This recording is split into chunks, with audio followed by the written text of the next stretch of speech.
O Domínio Manifesto. Módulo 3. A Liberação Soberana.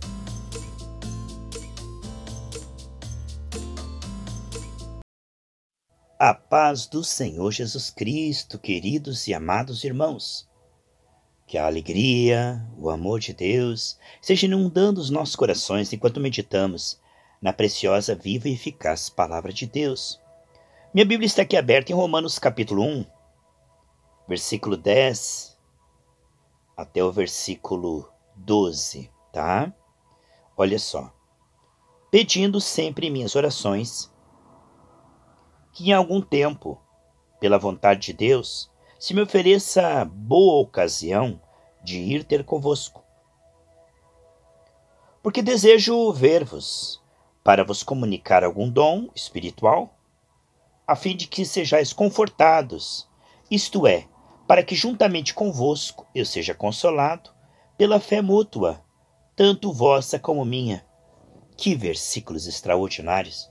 Estamos aqui, amados, na nossa segunda parte. A parte 2, nós estamos estudando o domínio manifesto sobre a liberação soberana. Olha, meus amados irmãos, como o corpo, o organismo físico, assim é o corpo espiritual de Cristo. Todos nós juntos, queridos, estamos sendo edificados, aleluia, com a ajuda mútua, né, de todos os membros, um orando, outro intercedendo, não é? Olha que coisa maravilhosa, amados. Em Colossenses 2,19 diz que quando estamos bem unidos, supridos, com todas as juntas e ligamentos, e também unidos ao cabeça, vamos crescendo, o crescimento concedido por Deus. Paulo aqui, como eu e você temos o Espírito Santo, mas desejava esta bênção de estar com os irmãos para serem encorajados mutuamente. Ele disse, olha, eu quero manifestar o dom que há em mim e fortalecer vocês. Ver vocês fortalecidos por Cristo. E também quero ser fortalecido. A presença de vocês é como oásis no deserto.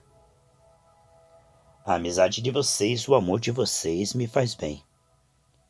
Esses momentos de koinonia, Paulo via como um grande privilégio. E com grande alegria ele queria estar com os irmãos, estava em oração. Assim como o corpo passa o sangue de um órgão para outro, levando vitaminas, proteínas, essa comunicação, este circular do sangue no corpo, faz com que a saúde de Deus se manifeste. Assim também é o corpo de Cristo, que vamos nos ajudando uns aos outros e vamos vendo então, através dessa liberação da vida, dos dons, da graça, da sabedoria de Deus, a edificação do corpo de Cristo. Em Efésios 4, do 11 ao 13, ele diz, olha, Deus mesmo deu, uns para apóstolos, outros para profetas, outros para evangelistas, outros para pastores e ensinadores da Bíblia. Nem todos têm o mesmo dom, nem todos têm o chamado para pegar o microfone, mas cada um tem uma parte no corpo de Cristo, do seu jeitinho, sem forçação de barra.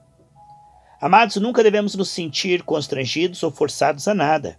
O fruto, ele é de Deus. A Bíblia diz, aquele que permanece em mim, esse vai dar muito fruto. A Bíblia diz que quando Pedro estava sendo restaurado, Jesus falou, Pedro, você me ama, por 3 vezes. Depois ele disse, olha, quando você se converter, Pedro, você apacenta os meus cordeirinhos, as minhas ovelhas. Que coisa linda, que privilégio, né, irmãos? Ele nos confia pessoas para nós ajudarmos elas a crescerem na graça e no conhecimento do Senhor. Amados preciosos irmãos, o crescimento espiritual se dá quando a palavra da graça vai entrando e mudando a nossa vida, retirando o egoísmo, o orgulho, a incredulidade, não é? Então começamos a ganhar a perspectiva de Deus mais e mais, e começamos a nos importar com pessoas, né? A Bíblia diz que a religião verdadeira é visitar o órfão, as viúvas, os que estão sofrendo nas suas tribulações. e não se contaminar com o mundanismo, com as coisas deste mundo, mas estar envolvidos com o reino de Deus, sua justiça. Não de forma fanática, né? Nem morna, mas moderada. E esse crescimento espiritual que se dá faz com que a pessoa comece a ter compaixão. Quando Jesus ele viu que a seara era grande, poucos os ceifeiros, e que a unção que estava nele, o povo se arrojava, né? Se lançava sobre ele por causa da unção para serem curados. Então, Jesus, vendo a necessidade, chamou 12, transferiu também aquela unção, os 12 tiveram o mesmo virtude de curar enfermos, expulsar demônios, não é? E depois 70. Veja como isso foi crescendo por causa da necessidade da obra, porque as pessoas estavam sofrendo, né? Ele via as ovelhas como ovelhas sem pastor, né? A religião não estava alimentando elas. E elas estavam aflitas e exaustas. Então, sem forças, abatidas. Quanto mais agora, né, meus amados irmãos, nesse tempo de pandemia, quantas pessoas estão aflitas, exaustas, precisando de encorajamento, de uma oração, né? E então, nós podemos agora liberar esses rios saradores à medida em que eles vão nos sarando, meus irmãos. Olha, esses rios saradores não vão tocar as pessoas à nossa volta, mais do que toque em nós mesmos, não é? Aquilo que Deus faz em nós é o que Ele vai fazer através de nós. Se o rio está pelo nosso joelho, ele vai ser liberado nesse nível. Não tem como nós levarmos adiante pessoas da onde nós estamos. Então é assim que funciona o fato de Paulo estar cheio de misericórdia e compaixão e se importando com a igreja de Roma. Olha, a primeira carta que ele escreveu foi para a igreja mais difícil, onde estava o Império Romano.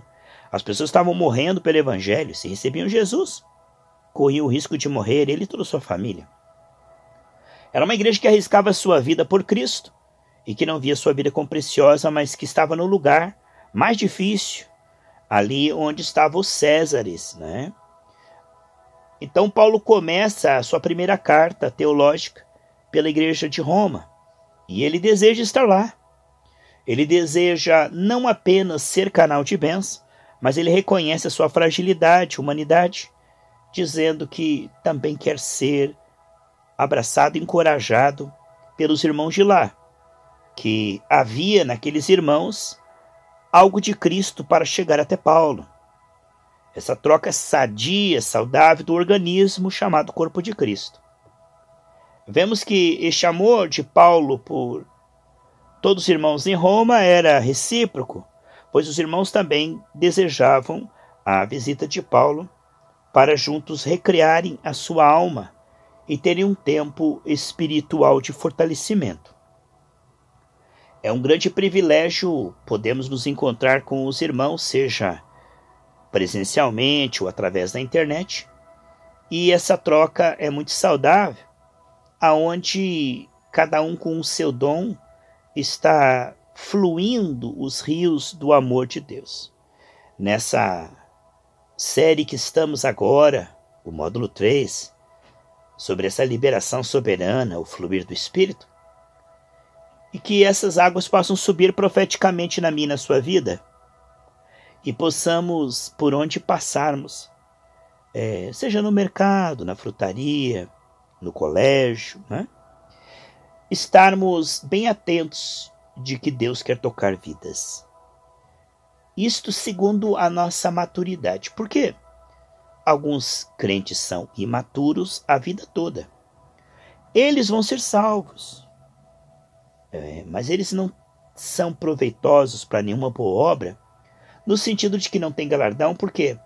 Porque eles não chegaram à maturidade. Você veja, uma criança não pode gerar filhos.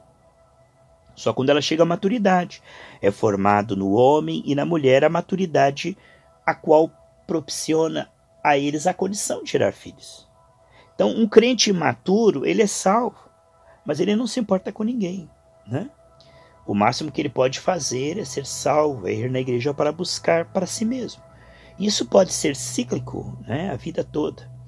A pessoa nunca chegar a ver-se como corpo, mas continuar buscando as suas bênçãos, não é? Continuar sendo servido, né? Até o fim. Nunca vão chegar à maturidade, porque no tempo físico, a maturidade ela vem com o tempo. Aqui no nosso Cronos, para que uma criança se transforme em adolescente, é só o tempo passar, ela já vai automaticamente se alimentando e fazendo exercício, dormindo, repousando, né? Ela vai chegar a crescer. Mas no espiritual não é assim. Porque a maturidade espiritual não tem a ver com o tempo, tem a ver com o coração, com o espírito, com a alma. Portanto, muitas pessoas podem estar na igreja ali há poucos anos e já serem maduras pela maneira como elas vivem. Claro que a natureza não dá salto. Nenhum novo convertido vai ser de carnal espiritual de uma hora para outra. Mas pelo fato dele estar ali intenso, ele consegue ser trasladado. Vamos usar um exemplo. Aquela prostituta que estava chorando, arrependida, derramando seu perfume aos pés de Cristo. E ali beijando os pés do Senhor e colocando unguento. Ela teve um upgrade, um avanço, naquele culto, naquela reunião, que os fariseus que estavam ali analisando, julgando, criticando, desprezando o Senhor, não tiveram. Aqueles fariseus seguiam a Jesus em todas as cidades para ver aonde ele estava errando, para tentar apanhá-lo, não é? Mas alguns, no meio da multidão, iam apenas para buscar cura, para buscar pão. Ele até censurava, ele dizia, vocês até quando serão imaturos, não é? Até quando vocês vão amar a imaturidade? Porque eles insistiam, né? E Jesus logo ia ser retirado. Ele sabia que o tempo era pouco, né? E ele indo de cidade em cidade, alguns apenas queriam o pão, o peixe, a cura. Diga para o meu irmão repartir comigo a herança. Então eles estavam ali buscando soluções para essa vida, mas não estavam preparando a sua alma e seu coração para se comprometerem como os 12 ali e implantarem um reino a nível mundial. Eles jamais poderiam se entregar ao Senhor, eles apenas estavam usufruindo daquilo que Jesus podia dar a eles, entende? Como o povo no deserto, eles estavam abertos para o maná do céu, estavam abertos à água da rocha, mas eles não se entregavam.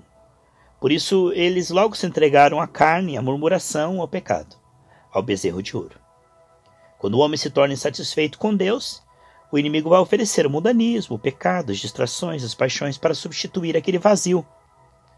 Então, o homem que não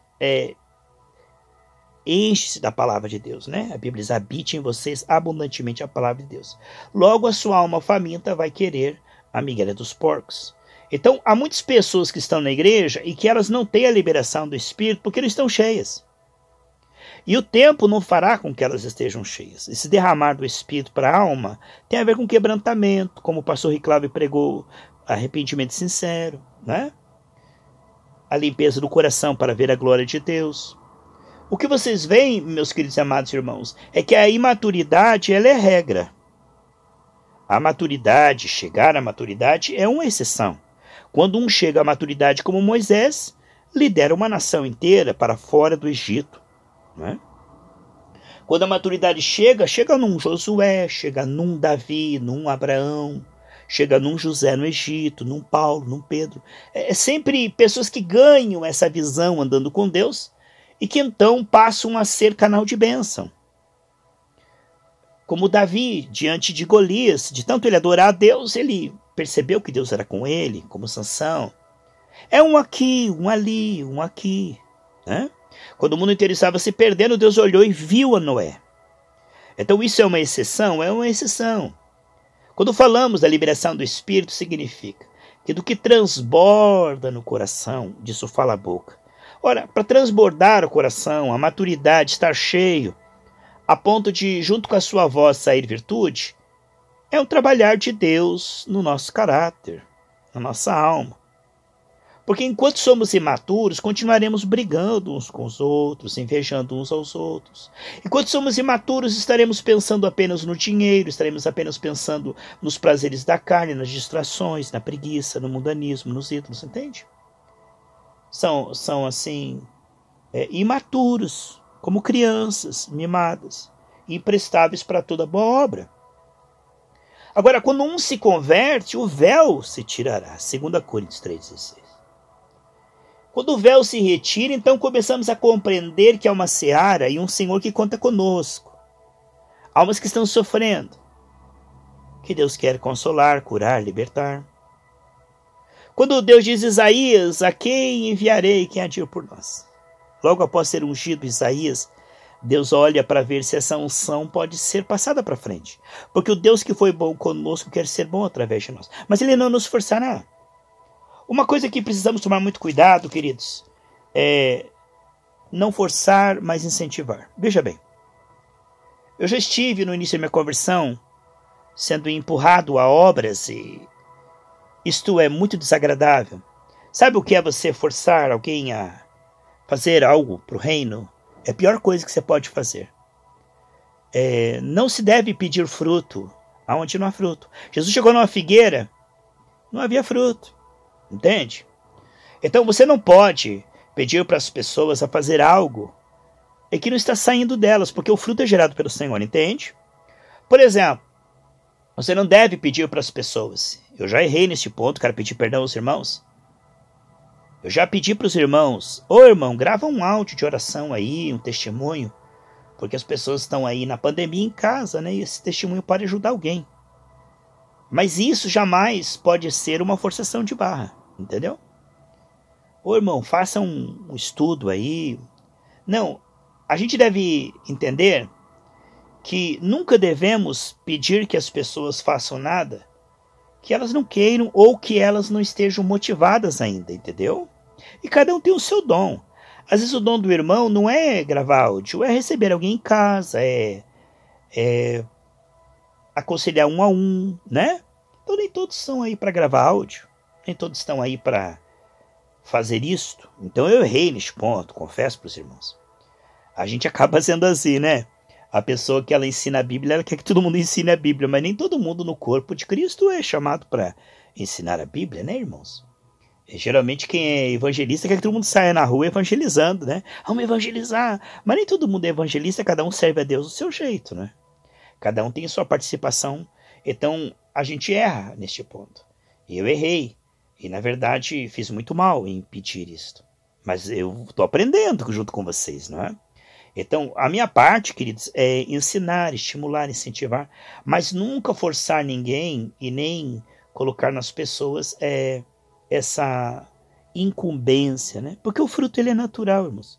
Quando você chega na estação própria, vai ter fruto, né? Você veja, você não precisa chegar num pé de pitanga, quando é estação própria, e dizer para ela que ela deve ter fruto. Não precisa, porque ela vai se alimentando, vai crescendo, e na estação própria vai ter pitanga, vai sair dela, isso é fruto. Assim, por exemplo, se algum irmão que está na igreja e ele está motivado a evangelizar, ore por ele, envie, impõe as mãos e incentive no evangelismo. Se o outro ele se sente motivado e feliz de receber alguém em casa, incentive, apoie, encoraje. Se outro irmão tem o desejo de cooperar no culto, seja aqui ou ali, ou de receber os irmãos em casa, ou enviar uma oferta, seja o que for, que isso seja com alegria. Deus ama o que dá com alegria. Agora, nunca force e nunca tente dizer, você deve fazer isso no corpo de Cristo. Jamais, meus irmãos, entendeu? Deus ama o que faz aquilo com alegria. Então nós precisamos deixar as pessoas livres. Porque se, por exemplo, alguma pessoa é imatura, ela vai passar a vida toda na igreja sem produzir nada, é porque ela está ali, pelo menos está salva. Se ela estivesse no mundo, ela estava no pecado. Vamos dar um exemplo. Uma pessoa está na igreja há 20 anos, não ganhou ninguém para Cristo, não evangeliza, não ora, ela não fez nada ainda no reino, nem tem vontade de fazer. Não devemos forçá-la. Se ela é imatura, pelo menos ela está ali dentro, ela vai para o céu. Pelo menos a alma dela está salva, entende? Porque se você força ela a um nível maior de comprometimento, ou seja, de produzir fruto, mas ela só está ali para ser salva. Tem gente que só tem fé para ser salvo. Ela não tem fé para ser ungido e canal de Deus. Você veja que Jesus ele foi cheio do Espírito Santo para o deserto. Mas ele voltou cheio da virtude do Espírito Santo. Lá em Lucas 4 fala. Cheio do Espírito, salvação. Cheio da virtude, para a obra, para o ministério. Então, quando Jesus soprou sobre eles, foram cheios do Espírito Santo, e diz lá em João 20. Mas quando no Pentecostes eles foram cheios da virtude, para o ministério. Então, nem todos têm ministério. E nem devemos forçar. Se alguém vai ter um ministério daqui 10, 15 anos, deixa ele tranquilo, no banco, ali recebendo. Ah, mas quem sabe ele está muito tempo sentado e engordando. Isso, a fé dele entre ele e Deus. Nossa parte é apenas fazer, né? E não julgar aquele que não faz ou que não quer fazer. Isso é entre a pessoa e Deus. Amém, queridos? Que Deus te abençoe, em nome de Jesus.